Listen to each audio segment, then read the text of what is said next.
All right, y'all, let's go for another ride. Today we're going to talk about going to a 1% club party, but we're going to talk about it from two aspects. One is from when I first started off, I was in a support club. Then I'm going to talk about being the actual outlaw myself, going to the parties, what the scene is like, what to look out for. If you've never been to one before, watch this video. Trust me, it's going to help you out. Let's get into it. We run the night. We run the night. Run. All right, y'all, welcome on another ride. We're making this a normal thing. All right, let's talk about, I'm gonna tell you a story. Let's start it off with a story of the first 1% outlaw motorcycle club party I ever went to. And I'm gonna keep it real with you. Things I liked, things I didn't like, and how it inspired me to actually become a Diamond Club member myself. The first party I ever went to, I don't want to name the club because what they did in this party is considered a crime, and obviously I'm not going to put them out on blast, but this club is a major club, Big Diamond Club. We're at a party at their clubhouse. All the other clubs in their coalition are at this party. It's like 50 different clubs at this party. It's a big deal. And you know, everybody who's everybody is there. There was a situation where one of the Diamond Club members squeezes a girl's butt.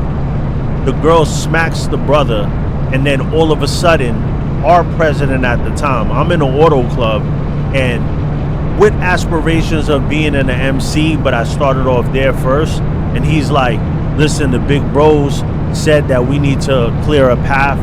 Something's about to go down. We got to follow orders. So we start pushing people back. We're like, yo, everybody back up, make space. So I'm not facing the direction of where they're at. So as I'm pushing people back, I hear boop, boop, boop, boop, boop, boop. You start hearing people getting, you know, the business. Like, and it got bad. And I see a dude getting stomped out when I turned around.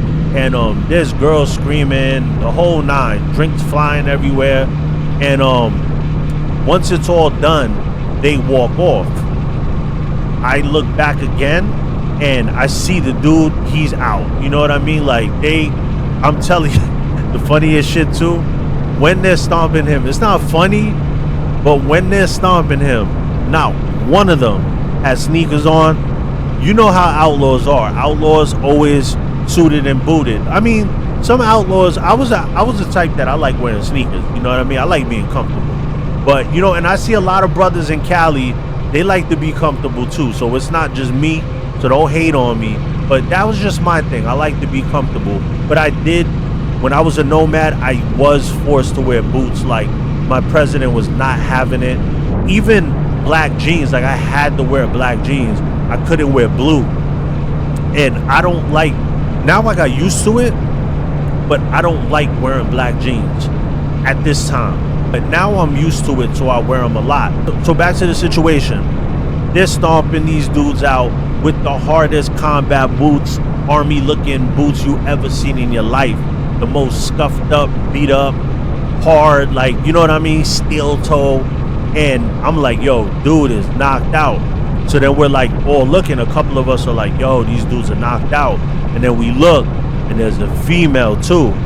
Turns out they stomped that female out. The Diamond grabbed her butt or something like that, and the boyfriend got upset, obviously, and they stomped both of them out. So this is why I say this is a big pet peeve of mine. And I don't know if it was because of that situation, but I've always rolled like this. Don't bring your woman everywhere you go. I hate that shit. You know how many times I've told brothers, like, yo, are you in this club like for the brotherhood, or are you just here to like have your girl with you everywhere, and like you're really here to hang out with her with just other people around? Because there's certain dudes, I've seen presidents, they can't function without their wife right next to them. Like, bruh, you're the fucking president of an outlaw club. You gotta leave your lady home sometime. And listen, to the women that are listening, I'm not hating. it's cool to bring your girl. I'm not saying don't bring your wife when you go to parties or whatever. But if you know it's a staticky situation, why the fuck are you bringing her there? Like, honestly, I wouldn't bring my old lady around outlaws unless it's an outlaw club that I have those relationships with. You know what I mean? Like, you really have people in those clubs that you feel are brothers. But don't get it twisted. That could change in a New York minute too. Because if one of your brothers fucks up and, you know, on their brothers, you're not safe anymore. That relationship, it doesn't matter. But if you're new to the game, like you're a prospect, don't bring your fucking girl nowhere. Like you don't even got the respect yet where you could be like she's definitely protected. You don't know that yet. Outlaw clubs are a little bit different, you know, when it comes to girlfriends, but still, you should not have your girl there if you're prospecting. You are there to prove yourself. How are you proving that you're really like that if your girl's with you all the time? Tell me how that works. I just don't understand it. And it takes from brotherhood. I used to have brothers that would like, we're all like, yo, we're all gonna leave this day. And they're like, no, we're gonna go this day. We're gonna fly in because we got our 2 side pieces that are coming with us. And I look at it like, bro, it's supposed to be about brotherhood. Like, you can't just outright say like, nah, it's about my girl. Like, you gotta at least lie to us or something, you know what I mean? Like, come up with a good excuse. And listen, I'm not hating. There's a time and a place for everything. But if it's a situation where it's like, yo, this is about the bros right now, then leave your girl home. Like, there's so many situations where you could bring her. The one time that it's not a good situation for it, don't fucking bring her. I don't get why that's so hard for certain people, you know? Like, they think with the small head, you know, all the time. Like, come on, bro. Like, you're going to see her when you get home. Why do you have to bring her with you over here? I don't get it. Like, me personally, I don't get it. Let me know in the comments what you think. But I know dudes that once their old lady ain't with it, they're not outlaw no more. That's why a lot of seasoned vets, a lot of OGs in this game, when you first come to the table, they tell you, you sure you ready for this? Like, are you sure you ready for this life? And then they ask you, did you talk with your old lady? Why do they do that?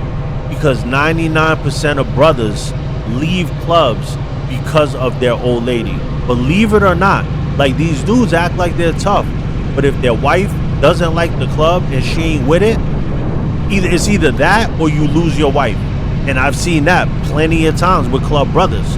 They wind up losing their wife over the club. Real quick, if you enjoy MC Culture content, smash the like and the subscribe button. Give me a pound wherever you're from. Get your Ghost of Ellie mask, shades, Demons Row snapbacks in all colors, tank tops, crew necks, track races. We got it all, and you can get it on www.demonsrow.com. Let's get back into it.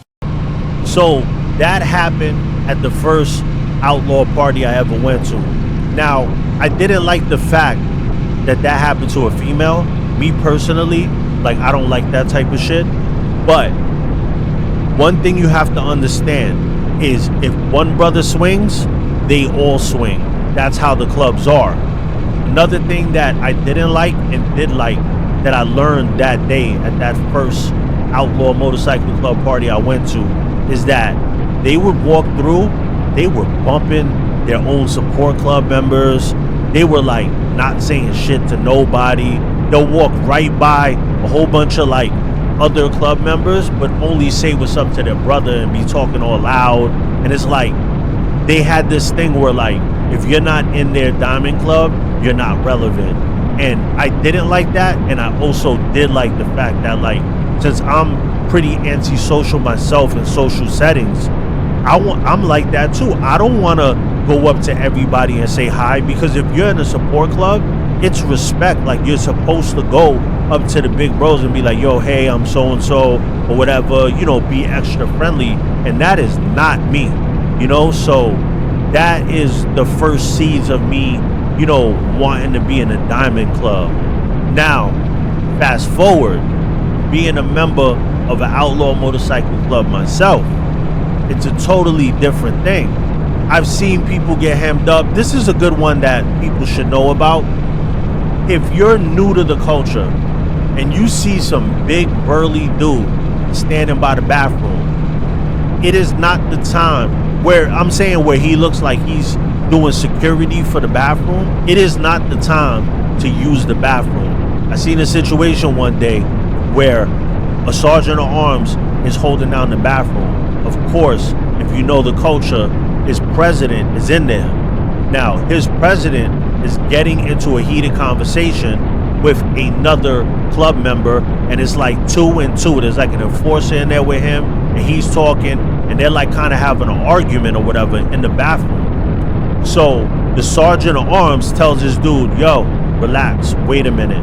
The dude is like, yo, I gotta use the fucking bathroom. You don't own the bathroom. Now, of course, he doesn't own the bathroom, but you're in the streets, and in the streets, things happen that are not supposed to happen. More than likely, that's how it's gonna shake out. So this sergeant of arms hits this dude so hard, I kid you not, he slid. And the dude was cool because he was out, like in the air. Like I saw it, he was like out. And as he's sliding, if he would have jumped on him, oh man, it would have been so terrible. But the dude was just out cold. And it's like, it sucks because it's over the bathroom, but it's like he's protecting his president. So you understand, you know what I mean? Like I was a sergeant of arms for many years. I had to make sure that my president was good. So I'm not letting some dude in the bathroom with my president. You know what I mean? Like he could be getting murdered in there and you don't know it, you know? So you can't, as a sergeant of arms, you can't allow that. You can't have a whole bunch of people in a tight situation with your president. It's your job to make sure that your president and all your club brothers get home safe. So that's just how it is in the culture. And I'm not saying that these are good things. I'm just telling you why they happen. Now let's just talk about some general stuff that you should know if it's the first time you've ever been to a outlaw motorcycle club party. One, if you don't have like super tight relationships with people in the club, don't go to the party. If a girl tells you, yo, I'm going to this party. Oh, what kind of party is it? Oh, it's a motorcycle club party. Do you know how many dudes I've seen tag along with a girl to a outlaw motorcycle club party? That does not make sense, bro. Like, that's not, I don't care how good she looks. That ain't the spot for you to go hang out with her. And if she's going to hang out at a club party, is that really somebody that you want to be with like that? Like, is that really like the wife that you want to choose if you're not a club member? Like, it's a different lifestyle. She's gonna want somebody that rides because she's in that situation for some reason, you know? Also, something good to know is this should go without saying, but believe it or not, I've seen it a lot of times. Don't bring your drinks into someone else's clubhouse. I have seen people bring a bottle into a clubhouse. Like, that's the craziest thing in the world. Like, that's disrespectful.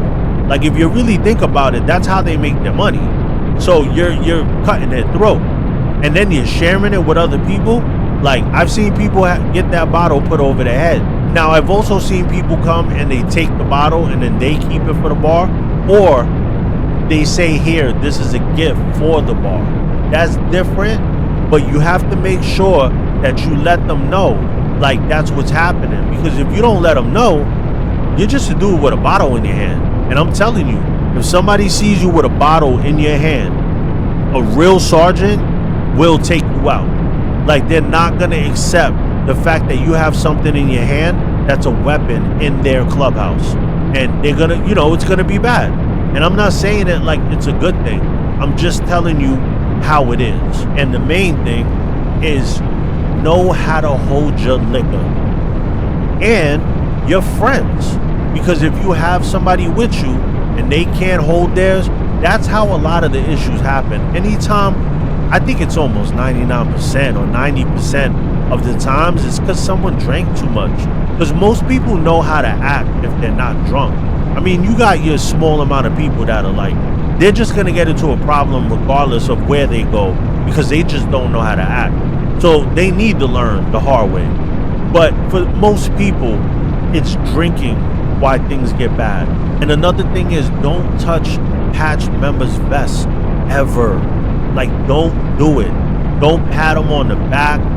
If they give you a handshake, don't touch their shoulder. Like, it might seem small, but to an outlaw, if you're touching their patches, they're going to push you off them. Depending on how you react, it's going to make it a situation where they feel like they have to do something. So just don't touch nobody. And another thing, when you see these women and they're smiling and being nice, look at their vests. Pay attention to that. If you see on the back of it, it says property of whatever, the club, a brother's name, that tells you right there that woman is one of those outlaws' wives. So if you try to talk to her because you think, oh, she's smiling, she likes me, she might just be being nice. But then again, maybe she does like you and she's loose like that. But guess what? She ain't the one who's gonna get handled. It's gonna be you. So just, if you see that property of, that is a wedding ring in MC culture. Do not fuck with an old lady. I'm telling you. That situation right there never ends well. If you do something to a person, they might give you a pass. You do something with their wife, they're not trying to give you a pass. Because now you done took their manhood, basically. That's how most men look at it. It's not just clubs. That's anywhere. A lot of it, believe it or not, a lot of these big time wars started over a female. If you're getting value out of this, make sure you hit that subscribe button. We're getting close to that 1 million subscribers. Things are going well for the show. I appreciate everybody out there. If you like the mask I'm riding with, it is the Gosavelli mask. You can get it now. It's on www.demonsroad.com. Thank you for tuning in to Demons Road TV, the holy grail of MC culture. Like, subscribe, and comment. No, yeah, we ghosted, baby.